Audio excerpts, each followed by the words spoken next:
What's going on, everybody? Welcome into the Jacked Ramsays pregame show. Danny Marang, Brandon Sprague, Portland Trailblazers getting ready to take on the Miami Heat in... I can't remember. I was going to say 37 minutos, but... You forgot how to say 30 in Spanish. I was like, no, 36? No, 1, 2, 3, 4, 5, 6, 7. 37 minutos. I totally blanked there for a second. My Spanish just went completely out the window. I went... I thought you forgot the tip time the way you were like... No, I was... I knew that. I was trying to go Spanish with it, but I boggled that one pretty bad. Spanish is... I'm going to do something really stupid in 2022. I am going to effort to try to learn some Vietnamese. Ooh, not an easy language. Very difficult language. I'm around it all the time. I still don't know anything. But I took 6 years of Spanish in my life. Mm-hmm. Can't speak it. I can do a lot better than what I just did when I'm significantly more. I used to go my spring break from 6th grade all the way through high school through my senior year.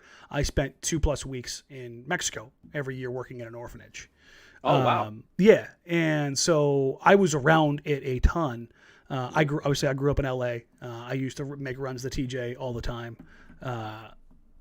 My family would slap the hell out of me for what I just did. So, for not knowing how to say 37, that would be sacrilege and frowned upon in my family. So, I definitely need to spruce that one up. I definitely, I know a lot of Russian. I know a lot of Arabic from my time in the military. I need to freshen up on those, quite a bit. So, It's nice to have a second language. I'll tell you that. Listen, man, if you like, I should probably give them to sponsor me to say this, but if you want to learn another language, Rosetta Stone is the bomb. That's what I'm learning. It's like $150 for everything now. Like I just stole my brother-in-law's. Oh, dude, it used to be like $300 to $600 depending on the language, like per language. Now it's like $150 for every language. It's well worth it. Eduardo drops a La Raza in the chat. Viva La Raza. Viva Miami Heat. That's what we're dealing with tonight. Let me pull up the latest injury report. Tyler Herro was a late scratch this morning, I should say, due to health and safety protocols. Tyler Herro will be out for the Miami Heat. And this is along with Kyle Lowry for personal reasons. Markieff Morris is still trying to ramp up after getting dump trucked by Nikola Jokic 2 months ago. KZ Okpala's got a sprain. Oladipo's still recovering from the knee. And Chris Silva is out as well. So... I know the simple answer could be for you. Well, it's a 7-foot, 300-pound dude. Has there been an actual diagnosis for Markieff after that injury? Is it just like a complicated or severe case of whiplash? Yeah, basically. Right now he's at return to competition reconditioning is what it's listed as, which means he didn't do anything for a couple weeks because he got dump trucked by Nikola Jokic. And I still think they should have suspended Jokic for like 10 games for that. I don't disagree. It's a dirty-ass play, man. Listen, man, I know the whole don't start nothing, won't be nothing thing, but when you hit a dude from behind, especially that's like, let's look, this is perfect timing. Let's reverse the scenario between Jusuf Nurkic and Tyler Herro. If Jusuf Nurkic had run down Tyler Herro from behind, Tyler Herro would be out tonight, but it wouldn't be for health and safety protocols because they'd be trying to realign his spine still. Are you calling him Herro? Herro, yeah. Hero. Isn't it? It's like not hero, but it's not hero. It's like in between. Hero. Okay, say it again. It's kind of like gyro and gyro. It's the same kind of situation. I've been calling him Hero the entire time. It's about right. You're not like entirely wrong. He might be dead if Nurk did that. Yes, to him. Exactly. And that's where I kind of like 300-pound dudes should not hit other guys from behind. Again, both things can be wrong. Markieff Morris can be a dirty bastard. And what he did going at Jokic's knee and being a cheap shot, true. Jokic was even cheaper. So, out for the Portland Trailblazers tonight. Dennis Smith Jr. with an ankle sprain. Smith Jr. and Ellaby are probable. Norman Powell, Damian Lillard, obviously. Larry Nance Jr. and Cody Zeller are out.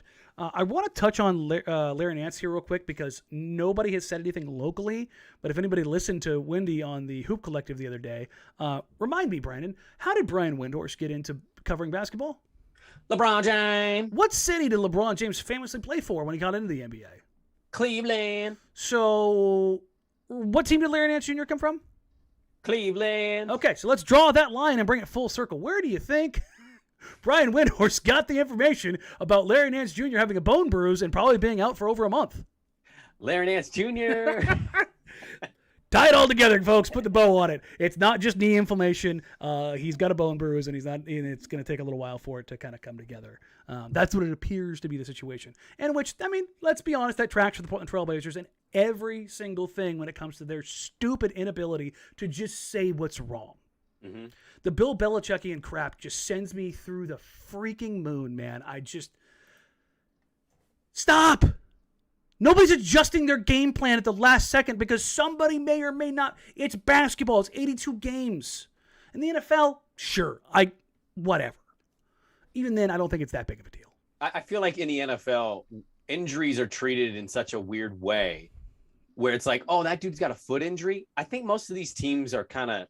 Everybody knows somebody's nicked up. They realize it. Yeah, they realize it. Oh, weird. Like, a quarterback goes out there and he's got like a 6-layer flak jacket on. It's like, oh, he probably has a slipped rib or a displaced lumbar, something like that. It's like, yeah, no shit. So I don't understand why they. Well, at the end of the day, man, like it's exactly what you just said. Like, let's not complicate and overthink this. We'll roll out our best players. You roll out your best players. Whoever's healthy goes out, and that's what happens. Like the whole hiding it thing. Andrew said, why would he go on the road trip? I don't know. Maybe he just wants to go on a road trip. I mean, he got to go to Miami, so. Yeah. I mean, to be honest, could be worse road trips. They did have a day layover, so. Yes, they did. Yes, they did. I'm willing to bet they got out of Orlando quickly and into Miami very quickly.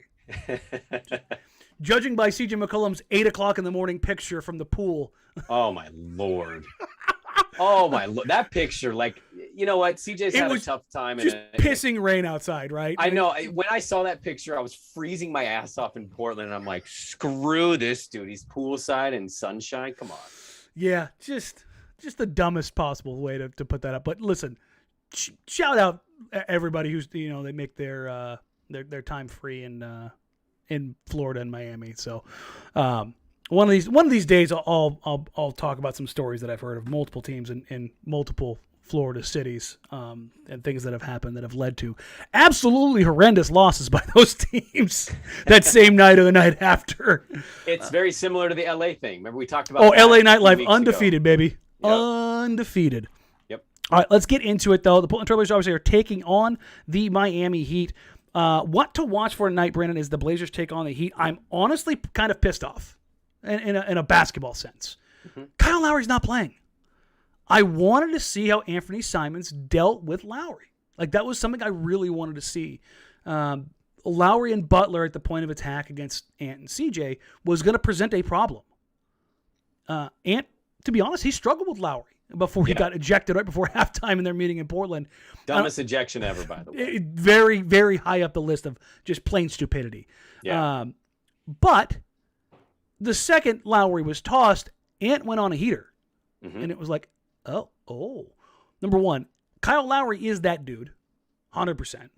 He is just an absolute monster, and he's made a reputation in the NBA, and he's allowed to be as physical as hell at the point of attack, probably the most physical in the NBA. He gets away with a ton. That's what happens when you're a 14-year vet.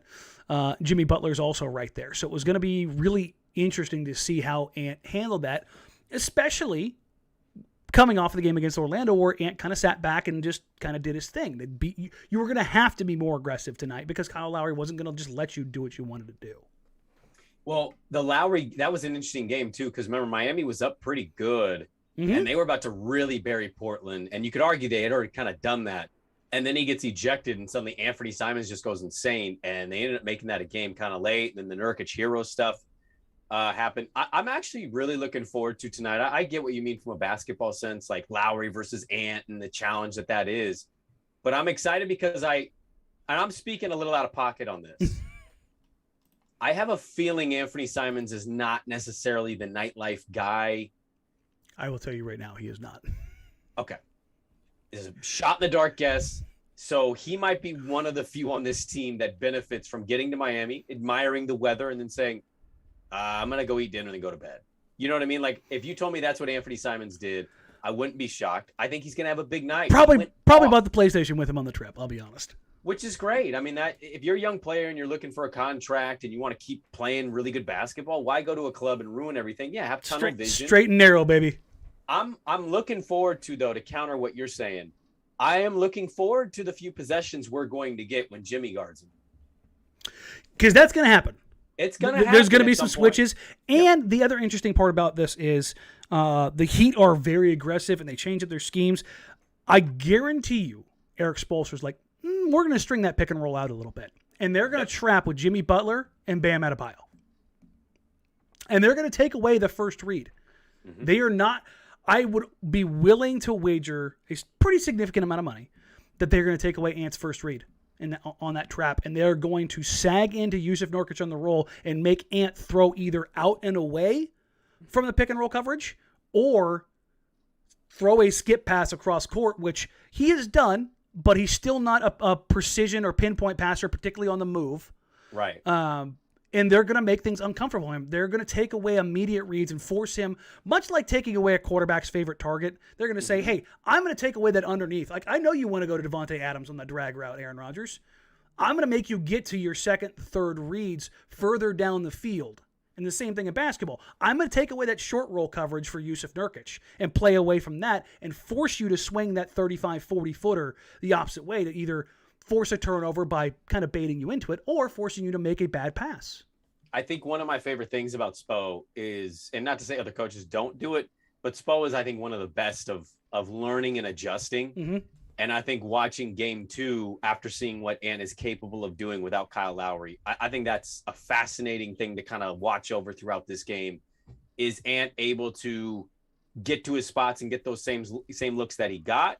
Or is it, to what you're saying, they stretch it out a little bit, maybe take that first read away, put him in some pressure situations, try to create turnovers?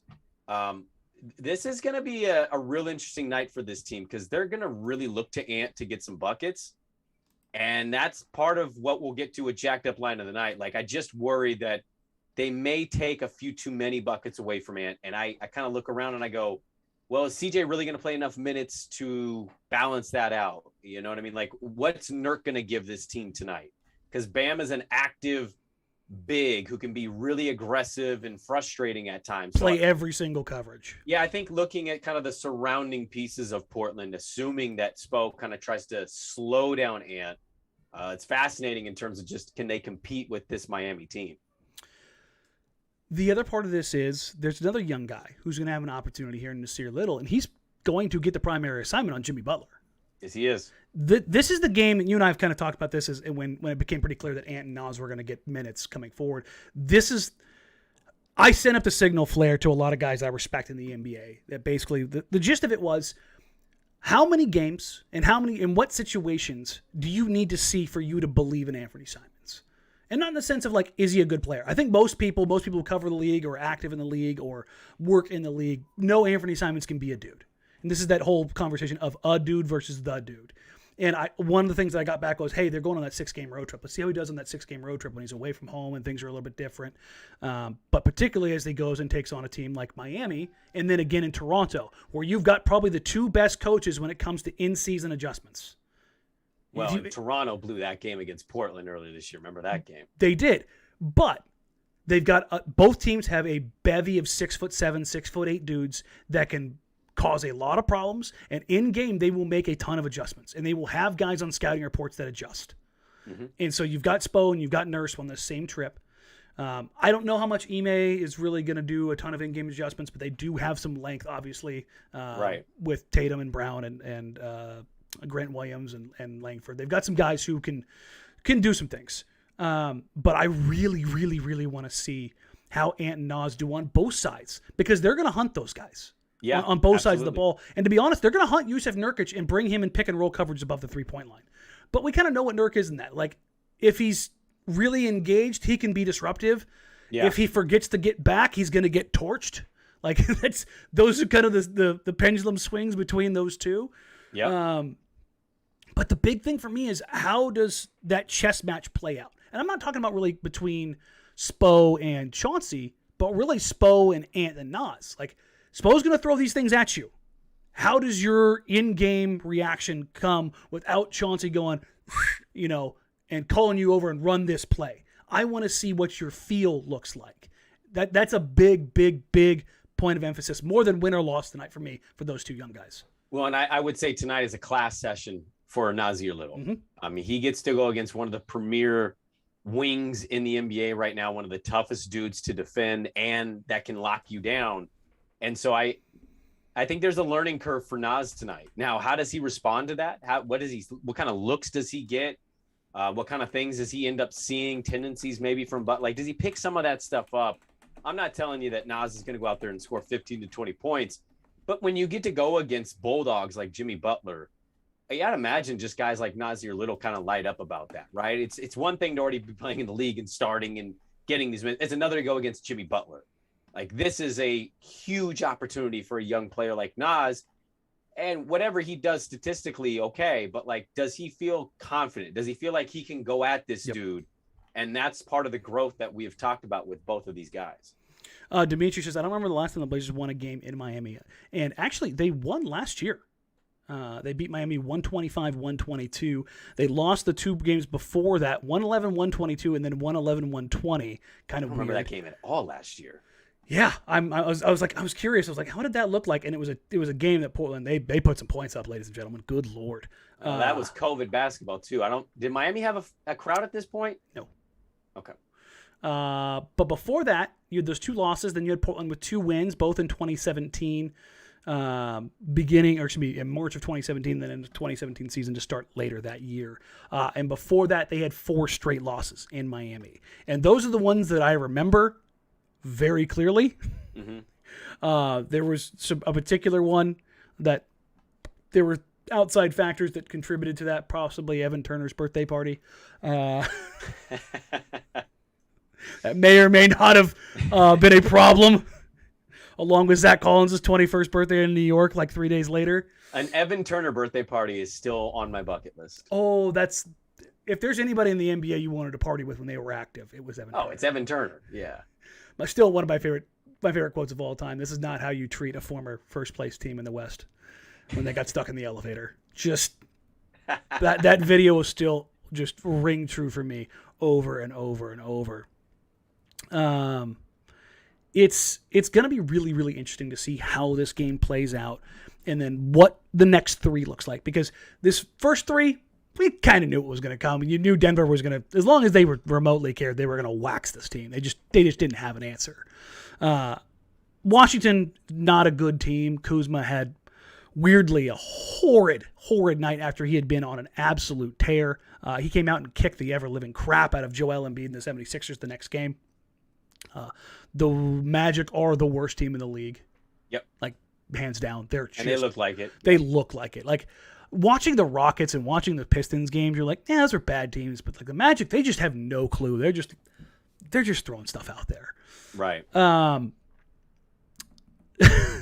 Terrible and Big says, Zach was gray-green the next day. Yes, for anybody who wants, you can go out there, and there's an interview with Brooke Olzendam at about noon that day at pre-shoot around in New York. That I'll never forget that moment. Oh my! You could tell Brooke could smell it on him. Oh, I want to know how hammered he really. Looks like everything's good. It's YouTube, huh? Yeah, it looks like it's YouTube because the stream health is showing okay. God damn it. Yeah, this is really frustrating. Open performance window. Yeah, it says your stream quality is good. That's just started popping up. Yeah, it must be a YouTube thing. So it says they're back. It says we're back now. So I'll give it a second and let it catch up. Sorry guys, I don't know why it's doing this. I've got a performance checker that says, hey, here's what's going on. It said I dropped 0.3% of my frames. So I don't know. It's a YouTube thing. I don't know if the guys on Twitch were getting the same thing. I didn't see their comments in there popping up. But hopefully it's still good. I'll kind of get back in. Yeah, everybody says they think it's back now. Okay. It's a bummer because we're, kind of derailing it on a fun story there. But long story short, yeah, young people do stupid things. I mean, you give them multi-millions of dollars and put them in New York City, you'll do even dumber things like play hungover. And Zach Collins is not the first to do so. And won't be the last. Matt Barnes talked about how he would purposely get high and go play basketball. Yeah, I mean, Percy Harvin. Like, Percy Harvin was doing it all the time. It's a long list. It's not just those guys. Those are just the ones that said it was out loud. Yeah. But on the basketball side of things, let's kind of get back to it real quick. I'm really looking forward to this game, probably more so than I thought than any other game, just because of the unique things that the Miami Heat pose to the Portland Trailblazers. It's one of those things where you're like, it's a lot of interesting questions. I've seen a lot of people say that we've been harsh on Jusuf Nurkic lately. I think we've given him ample credit for filling up the box score, but also he shot 45% from the field as a 7-footer over like the last 12 games. So little in one hand, little in the other. And now Brandon's muted. There you go. Sorry, my kid's right out here. And You're fine. I don't know. I disagree with that. Their last game, I shouted him out. We talked about how that was one of his better games as a Blazer. He was active. He was engaged. He gave a damn. Obviously, he knew where his stats were at the end of the game. But like, I'm fine with stat hunting. If you're actually being productive, I'm okay with stat hunting. I don't know. So real quick, I wanted to get into this just a little bit because I set this just kind of arbitrarily to December 23rd, I think was the last game that Dame played. And at that time, Jusuf Nurkic was getting up 2.7. Let me see, play type. Post-ups. Advanced filters. He was getting up 2.7 post-up opportunities a game. He's getting up 9 opportunities. His front court touches have tripled since that time period. And so there's this weird level of where he has gotten to where like people are saying, oh, look at the numbers he's putting up. Well, he's a de facto like 1B offensive option right now. And there's nobody else who's going to take touches away from him. In fact, even when he's not going great, they still kind of got to go, it's not quite the Carmelo Anthony level of like, we just have to give him touches because nobody else can because they've got a few other guys who can get touches, particularly with CJ back. But it's definitely one of those situations where he's underperforming on an efficiency level, but he's being really impactful on a box score. Well, I mean, he's one of those guys that you could not look at a stat sheet and you know if he's impacting a game or not. You know, he kind of goes beyond what a box score says. And he's had games where stats just weren't really there, but you're like, he was really good defensively and hell of a screen setter, and he had a couple nice passes. Like, that's kind of who Nurk can be. And so, yeah, I mean, some efficiencies dropped a little bit. That has to do with more touches, more opportunity, and, you know, maybe not capitalizing exactly how we want it, but he's put forth a hell of an effort. And I think he's seen this opportunity without Dame. And I know CJ's back now, but he saw that opportunity and he took it. He was getting more shots up, more looks. So I guess. No, go ahead. I was going to say, I guess overall, my point is, I don't think we were really hard on him in the Orlando game. I thought we were very complimentary. Mm-hmm. I also, does it matter? He's getting traded. Like, that's not even debatable. He's going to get traded. That's malpractice if they don't trade him. They will trade Jusuf Nurkic. And so this is kind of where I wanted to go with that whole idea of like, I've had a lot of people see Jusuf Nurkic is getting more touches, and that's why he should have been getting this all along. No. He's getting those touches and they're still losing games because he's inefficient. That's part of the problem. Like, his rim protection is a little bit overstated. Like, he's a good rim protector. He's just not who he was before he broke his leg, unfortunately. He's a bruiser. He can wear teams down. He can beat the living hell out of guys. Like, when he doesn't rush shots, when he plays within himself, he can be wildly impactful as a post player just because of just pure size. Sheer size, yeah. It's like there's just only so many guys who can, like, the Wagners tried to, and it was comical. But even then, Nurk still rushed some shots. He still finishes, under 50% shooting because he rushes. And that's always been the quandary of Jusuf Nurkic. And this is to illustrate the difference in touches. So from the beginning of the season to December 22nd, Jusuf Nurkic was getting 53 total touches, but only half of those, basically, 29.3, were front court touches. He was getting 2.7 post-up touches per game. and 6.2 paint touches. Fast forward to December 23rd and on. Jusuf Nurkic's total touches up to 68.3. Wow. Second only to Anfernee Simons. Mm-hmm. His front court touches, number one on the team, 44.1. 9.1 post-ups. 6+ paint touches. He is seeing the ball significantly more. And when you talk about front court touches when everybody was healthy before this, CJ McCollum led the team at 34.5. Jusuf Nurkic is at 44. Jeez. He's getting more touches than he ever has, but the efficiency is falling. Which is, yeah, I mean, that's a Well, problem. that's not a problem, but that's typical. But no, I don't disagree with that. But I'm saying, like, there's a level of efficiency that you have to try to maintain. Yes. And he goes a little below. I think it's okay to point that out. Exactly. If you're also complimenting the dude's effort. It's a very interesting thing where there's a rate of return, and this is going to sound really stupid because I'm sitting here wearing the ant hat, and I'm going to sound like an ant cheerleader. The biggest question I think that it was you asked, always do. I mean, I do. But and this is a question you and I talked about a lot coming into the season. Can Ant's usage go up and maintain efficiency? The answer so far has not only been yes, but a resounding yes. And that's the difference between being allowed to freelance a little bit more, getting more touches, maybe taking some shots that you're not sure you should be taking, versus Jusuf Nurkic, who's never shown the propensity or the ability to keep that efficiency level high. Yeah. And I think that's part of where this trade-off is in where the Blazers are right now. They just don't only have so many options. That's why I want to see more from Ant and Nas, because I just think that's going to be more valuable going up long term. Speaking of value, Brandon, there is some value to be had tonight when it comes to gambling. Our jacked up line of the night, hopefully soon to be brought to you by somebody. Blazers +9. +9. It's a big number. That's a big number, especially with Ant and CJ healthy. I'm taking Miami, which might fare well, because when I've been doing the pick the team sides, I'm doing okay on the over-unders. It's the the Nets are going to kill Portland tonight. Flat out laws. Hey, Portland's going to cover this spread. No, they're not. No, they're not. So I'm taking it for what it's worth. Maybe bet the opposite at this point. I'm taking Miami. I think Miami will assert themselves, and I think some players will be impacted by Miami, whereas other players maybe didn't experience that nightlife. Which way would you go on this? The Blazers +9 or Miami straight up? What is Miami straight up? Minus -140.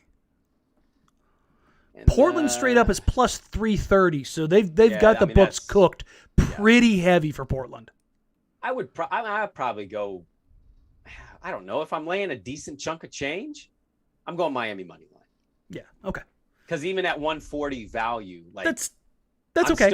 I'm still gonna win some money, because I don't see any outcome where Portland's winning this game with a healthy Bam and Butler. And even without Herro and Lowry, they still have Duncan Robinson. Max Strus still gave this team the business. They still have plenty of dudes. There's no doubt about it. The line that I am trying to smash, but freaking DraftKings won't let me in my account, is the over-under on 210. Oh, I already did it. Listen, I know Miami's defense is good, but 210 is a low number. 210 is a low number, and it is a dumb low number for Portland. Yeah. That is just... Well, I think Miami's going to score 120, first of all. I mean, that's a big part of this, right? This is not a shot at Nas. This is the first, real wing assignment he's had in a while. Covering Orlando, covering Kyle Kuzma, or, switching on to Spencer Dinwiddie, he spent some time on KD in the Nets game, but mostly got switched on to Kyrie. The last time he had to really guard a wing, 2-3 weeks ago? I mean, this is the test. This is a night that you lace them up and you get jacked for, because you're going against an all-NBA top blank whatever NBA player. Like these are the nights these young players dream of 5-6 years ago. Yeah. And he's got an opportunity tonight in Miami on the road and backs against the wall. Nobody's giving you a shot. Like, I'm not saying you're going to win that matchup, but it's something compete, to young get man. up for. Yeah, go compete. Like, the one thing that I point to in this one, Brandon, is against Kyrie in that matchup, he whooped his ass. Kyrie, oh, yes, he did. Multiple times. Yeah. Now, this is where Nas's size and strength to kind of envelop smaller guys is a big deal. Jimmy is not going to let that happen. No. Jimmy is going to use his size and strength on Nasir Little. I want to see how, when in isolation, because Jimmy will test him, particularly in isolation. Number one, how does Nas react, particularly as he comes off of off-ball work, which is something Nas is continually trying to work on, is being better off-ball. How does he play with his hands? And how do the refs officiate Nasir Little? Because I will say this as we get out of here. I believe that the refs have let Nasir Little be more physical than Anfernee Simons. Like, they look at Nas and they just go, yeah, we're going to let him be more physical. I've talked to Ann about this. He's like, they don't let me touch anybody. Like, I mean, that's also why he gets he's gotten upset a couple times. Mm-hmm. Because you watch Nas and he's hand fighting with guys for an entire possession and nothing called. But that's part of building that reputation. And that's why I want to see two guys who like to be physical in Jimmy and Nas. How does Nas react to those situations? We've seen Nas fired up, Brandon. All right, clapping, flexing a little bit. Jimmy's going to feed on that. He's going to feed on that and throw it right back at him. I want to see how he reacts to that. What does he do? Honestly, kind of want to see Nas get teed up. I mean, or him and Jimmy Butler have to kind of be separated. Listen, like that would be ideal. Yeah, give me a little dog. Give me a little bit of that. Like, bark back. It's the first time really where Nas is going into a game where his matchup is going to be hunting him. This is not often that Nas is prey. By the way, it's also the one thing, barking back and kind of going at him. It's the one thing that earns respect with Jimmy Butler. Like, Jimmy Butler in the moment back will down. hate you, but in the post game, Jimmy Butler's like, "You want to do a jersey swap?" Like, that's the kind of dude Jimmy is, and that's why he wanted the hell out of Minnesota. It's also why he took 4 other bench scrubs and beat Karl-Anthony Towns and Andrew Wiggins in a practice, and beat them like a drum. And told them that he was going to beat them and told them he was beating them. Like, that is an amazing FU energy. It's going to be fun. Like, I'm genuinely like looking forward to this game, and I have been for a couple weeks. I'm still pissed that Lowry's out because I wanted to see how both young guys did up against true veteran matchups that are going to be difficult for them. Yeah. Like this, I want things. I want challenges for them. I want to see that resiliency, and I want to see how they battle against that. And with that, we'll get out of here because the game's going to tip off here in a few minutes. The live show is up and running. Unfortunately, I was not able to secure a guest just because everybody in Miami's got something else better to do, particularly than talk about the Blazers right now until they make a trade. But Terrebonne Biggs is in the chat right now. Let's see if she'll get on. Maybe I can get her to come up on the stage this time and get rid of her stage fright. I'll have a little bit of Team Mom cheerleading as we go, and that's a good thing. We love that. Yeah, absolutely. But I will put the link up here in like 2 seconds after we get off. Please feel free to come in if you're a member. Like I said, the link will be up there in the community link. If you haven't already, please sign up. I'm going to add another layer to the membership, one that's a little bit cheaper, because I'm going to start doing some kind of members-only group chats and stuff like that and bring some guests in. Brandon and I have been brainstorming stuff. We want to make this stuff valuable for you. Right. Like, that's part of this. And that's why I'm doing so many of these watch parties. And Tara says, rah, rah, go team. Exactly. She's great for this. It is fantastic. But conversations that happen for you guys in this community. Yes. Like, specifically where we're like, hey, we got so-and-so, or hey, we're going to address this. And, I know not everybody can participate. That's okay. But there are people that can. And we're looking at ways to kind of include them into a separate deal from time to time. So, like I said, we want to make this worth it for you. I believe, oh, wow. Levin's got some sick dames on. I was hoping that we were going to announce the starting lineup just to make sure there weren't any changes, but it looks like no. Like I said, I will go post the link here in about 2 seconds, and we will catch you in there. Otherwise, we'll catch you for the post-game show. For Brandon, I'm Danny. Thank you all very much. Find us on Twitter at Jack Ramsays, at Danny Marang, at Brandon Sprague. Like, rate, review, subscribe. Help us grow the show. The YouTube channel has been taken off again lately, and I can't thank you guys enough. That's kind of, as much as we want you to listen to the podcast too, this kind of helps drive the podcast. That's kind of how this works. So please click subscribe here. The more you subscribe, the more you like, the more the algorithm throws us out there, the more people get exposure to us, word of mouth, all that kind of stuff. It's where it all kind of comes together. So thank you. And go all. Check out that mailbag episode. We did that yesterday. It was like an hour and 15 minutes. I know. We went really long. We were both starving, so we turned into Kevin Calabro. And honestly, I thought it was good. I thought we had a good conversation back and forth. A lot of great questions. So thank you everybody for getting those in. It was actually probably about half dozen questions we didn't get to just because we were so long. Yeah. But like I said, we'll get the link posted up here in a second. I will catch you guys in there. Brandon will be in and out because he's still taking care of house stuff, and thankfully I already ate this time, so I'll may sneak away at halftime to go grab a little snack. But I ate a really late lunch today, so we don't have to worry about me running away. Otherwise, we'll catch you for the post game show. Take care. Talk soon.